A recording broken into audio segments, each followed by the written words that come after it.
ആ യേശുവിന്റെ അടുക്കിലേക്ക് താങ്കൾ വരുമ്പോൾ സ്വർഗത്തിൽ നിന്ന് ഇറങ്ങി വന്ന രക്ഷകനായ ഏക മനുഷ്യൻ, ഒന്നാം മനുഷ്യനായവൻ മണ്ണിൽ നിന്ന് വന്ന് പാപത്തെ കീഴടക്കുവാൻ കഴിയാതെ മണ്ണിൽ നിന്ന് വന്നവരെല്ലാം പരാജയപ്പെട്ടു തീർന്നപ്പോൾ ഇവിടെ ഇതാ വിണ്ണിൽ നിന്നൊരുവൻ വന്നു. അവനെ മണ്ണിലൊതുക്കുവാൻ ഇവിടുത്തെ ഭരണാധികാരികൾ ശ്രമിച്ചു, പടയാളികൾ ശ്രമിച്ചു, മാത്രമല്ല യഹൂദന്മാർ ശ്രമിച്ചു. എല്ലാവരും ഒരുപോലെ അവനെ മണ്ണിലൊടുക്കി തീർക്കുവാൻ ശ്രമിച്ചുവെങ്കിലും അല്ലയോ കോട്ടയമേ, അഭിമാനത്തോടെ 85 വർഷമായിട്ട് ഈ നഗരിയിൽ നിന്നുകൊണ്ട് ഞങ്ങൾ ഉച്ചൈസ്വരം വിളിച്ചു പറയുക, അവനെ അടക്കി വെക്കുവാൻ കല്ലറയ്ക്ക് പോലും കഴിഞ്ഞിട്ടില്ല, അവനെ മണ്ണിലൊടുക്കുവാൻ ആർക്കും കഴിഞ്ഞില്ല. അവിടുന്ന് മരണത്തെ വന്നു, അവിടുന്ന് ഉയർത്തെഴുന്നേറ്റു, അവനെ വെച്ച ഇടം വന്നു കാണുമീൻ എന്ന് ലോകത്തോട് വിവക്ഷിച്ചു കൊണ്ടിരിക്കുന്ന ഒരുവൻ ഉലകത്തിലുണ്ടെങ്കിൽ അവിടുന്നാണ് കർത്താവായ യേശു ക്രിസ്തു. ഞാൻ എന്റെ വാക്കുകൾ ഇവിടെ അവസാനിപ്പിക്കട്ടെ. പാപം ഇന്ന് രാത്രിയിൽ നിങ്ങളുടെ ജീവിതത്തിന്റെ വാതിൽക്കൽ കിടക്കുന്നു. അത് നിങ്ങളെ നശിപ്പിക്കുവാൻ, പ്രിയ ചേട്ടാ, പ്രിയ സഹോദരി, നിങ്ങളെ നശിപ്പിക്കുവാൻ അതിന്റെ ആഗ്രഹം നിങ്ങളെ ഇങ്ങനെ നോക്കിയിരിക്കുകയാ. ദൈവത്തിന്റെ കൽപ്പന ഇന്ന് രാത്രി നിരാകരിക്കരുത്, നിങ്ങൾ അതിനെ കീഴടക്കണം. അതിനെ കീഴടക്കുവാൻ മനുഷ്യന് കഴിഞ്ഞിട്ടില്ല. എന്നാൽ നിങ്ങൾക്ക് വേണ്ടി കീഴടക്കുവാൻ സ്വർഗത്തിൽ നിന്ന്, വിണ്ണിൽ നിന്ന് ഒരുവൻ ഈ താണഭൂമിയിലേക്ക് വന്നു. അവൻ കീഴടക്കി, പാപത്തിന് പരിഹാരം ഒരുക്കി. ഒരു കാര്യം മാത്രം നിങ്ങൾ ചെയ്യണം. ഇന്ന് രാത്രി ഞാനൊരു ചോദ്യം ചോദിച്ച് അവസാനിപ്പിക്കട്ടെ. നിങ്ങളുടെ വീടിന്റെ മുമ്പിൽ കതക് തുറക്കുമ്പോൾ വീടിന് മുമ്പിൽ ഒരാൾ നിൽക്കുന്നുണ്ട് എന്ന് വിചാരിക്കുക, ഒരാൾ കിടക്കുന്നുമുണ്ട്. ഇവിടെ ഇരിക്കുന്ന നിങ്ങൾക്ക് മനസ്സിലാക്കാനായിട്ട് ലളിതമായിട്ട് പറയുക. ആദ്യം കാണുന്നത് ആരെയാ? ചോദിച്ച് സമയം കളയുവാനില്ല.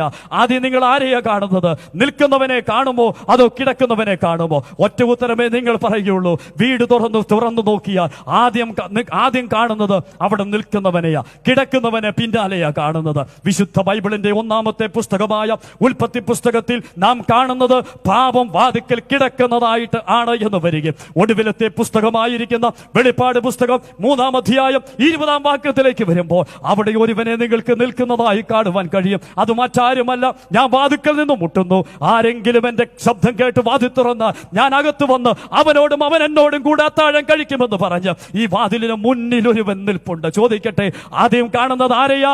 ഇന്നു രാത്രി കോട്ടയം പട്ടണമേ, നിങ്ങൾ ഇത് തിരിച്ചറിയുക. ഒരു മനുഷ്യൻ ആദ്യം കാണുവാൻ കഴിയുന്നത് വാതിക്കൽ കിടക്കുന്ന പാപത്തെയല്ല, മറിച്ച് വാതിക്കൽ നിൽക്കുന്ന രക്ഷകനെയാണ്. നിങ്ങൾ ഏതെങ്കിലും കാരണത്താൽ ആ പാപത്തിൽ ചവിട്ടുന്നു എങ്കിൽ അതിന്റെ കാരണം ഒന്നേ ഉള്ളൂ, നിങ്ങൾ ഈ രക്ഷകനെ മാറ്റിക്കളഞ്ഞിരിക്കുന്നു, നിങ്ങൾ ഈ രക്ഷകനെ തള്ളിക്കളഞ്ഞിരിക്കുന്നു, നിങ്ങൾ ഈ രക്ഷകനെ വകഞ്ഞു മാറ്റിയിരിക്കുന്നു. അതുകൊണ്ടാണ് നിങ്ങൾ പാപത്തിൽ ചവിട്ടി നിത്യ നരകത്തിലേക്ക് പോകുന്നത്. അതുകൊണ്ട് ഇന്ന് രാത്രിയിൽ യേശു നിങ്ങൾക്ക് വേണ്ടി നിൽക്കുകയാണ്. യേശുവിന്റെ അടുക്കിലേക്ക് വരുമോ എന്താ ചെയ്യേണ്ടത്? ലളിതമായ ഒരു പ്രാർത്ഥന. 5 രൂപ മുടക്കണ്ട, ഒരിടത്തും യാത്ര ചെയ്യേണ്ട, യാതൊരു കഠിനാധ്വാനം ചെയ്യേണ്ട. ഇന്ന് രാത്രി നിങ്ങളുടെ ഹൃദയം ദൈവം മുമ്പാകെ ഒന്ന് സമർപ്പിക്കുമോ, ഇങ്ങനെ പ്രാർത്ഥിക്കുമോ? നസറനായ യേശുവേ, ഞാനൊരു മഹാപാപിയാണ്, എന്റെ പാപത്തിനായിട്ട് അങ്ങ് ക്രൂശിൽ മരിച്ചു, ഞാൻ അങ്ങ് എന്റെ രക്ഷകനും കർത്താവുമായി അംഗീകരിക്കുന്നു. കണ്ണുകളെ ദൈവസന്നിധിയിലടയ്ക്കും ഒരു നിമിഷം. ഇന്ന് രാത്രി ഈ ശബ്ദം ശ്രദ്ധിച്ചിട്ടുള്ള പ്രിയപ്പെട്ടവരോട് വിനയത്തോടെ പറയട്ടെ, പാപം നിങ്ങളെ തീർക്കുവാൻ, ഇല്ലായ്മ ചെയ്യുവാൻ പാപം വാതിക്കൽ കിടക്കുന്നു. അതിന്റെ ആഗ്രഹം നിങ്ങളിലേക്ക് ആകുന്നു. നീ അതിനെ കീഴടക്കണമെന്ന് പറഞ്ഞ പ്രമാണത്തെ മനുഷ്യൻ ലംഘിച്ചു പോയപ്പോൾ മനുഷ്യന് കീഴടക്കുവാൻ കഴിയാത്ത പാപത്തെ കീഴടക്കുവാൻ ദൈവപുത്രൻ ഈ താണഭൂമിയിലേക്ക് വന്നു. ആ ദൈവപുത്രൻ ഇന്ന് രാത്രിയിൽ നിങ്ങളുടെ ഹൃദയമാകും ജീവിതത്തിന് വാതിലിന് മുമ്പായി നിൽക്കുകയാം. ഒന്ന് തുറന്നു കൊടുക്കുമോ? യേശു നിങ്ങളോട് പറയുന്നു, ഈ വാതിലൊന്ന് തുറക്ക്, ഞാൻ അകത്തേക്ക് വരാം. നിങ്ങൾ ഇങ്ങനെ പ്രാർത്ഥിക്കുമോ? ഈ യേശുവിനെ നിങ്ങളുടെ ഹൃദയത്തിലേക്ക് ഏറ്റെടുക്കുവാൻ ആഗ്രഹിക്കുന്നുവെങ്കിൽ ഈ പ്രഥമ രാത്രിയിൽ നിങ്ങളുടെ ഹൃദയം ക്രിസ്തുവിന് വേണ്ടി തുറന്നു കൊടുക്കുമെങ്കിൽ, നസറനായ യേശുവേ, ഞാനൊരു പാപിയാ, എന്റെ പാപത്തിനായിട്ട് അവിടുന്ന് ക്രൂശിൽ മരിച്ചു, ഞാൻ അങ്ങേ എന്റെ രക്ഷകനും എന്റെ കർത്താവുമായി അംഗീകരിക്കുന്നു. ഈ ലളിതമായ പ്രാർത്ഥനയുടെ വാചകം നിങ്ങൾക്ക് പ്രാർത്ഥിക്കുവാൻ കഴിഞ്ഞാൽ ദൈവമക്കളായിട്ട് നിങ്ങൾ തീർന്നു. നിങ്ങളുടെ പേരുകൾ ജീവന്റെ പുസ്തകത്തിൽ എഴുതി ധന്യതയേറിയ ഒരു ജീവിതത്തിന് ഉടമകളായി തീരുവാൻ നിങ്ങൾക്കിടയായിട്ട് തീരും. അങ്ങനെ പ്രാർത്ഥിച്ച ആരെങ്കിലും ഉണ്ടെങ്കിൽ അവരെ ഓർത്ത് ഞാൻ ദൈവത്തെ സ്തുതിക്കുന്നു.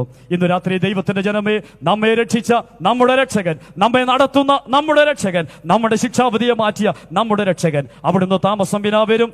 ആ കർത്താവിനോട് ഒരുമിച്ച് നാം ആയിരിക്കും. ആ വലിയ പ്രത്യാശയോടുകൂടി ഈ ഭൂമി ദൈവം നമ്മെ ഏൽപ്പിച്ച ഉത്തരവാദിത്തങ്ങളെ നിറപടിയായിട്ട് ചെയ്തു തീർക്കുവാൻ സ്വർഗമെല്ലാ നന്മയും തരട്ടെ. വചന കേൾവി അതിന് മുഖാന്തരമാകട്ടെ. കർത്താവിന്റെ നാമം മാത്രം ഇന്നും എന്നും എന്നേക്കും മഹത്വപ്പെടുമാറാകട്ടെ. ആമേൻ.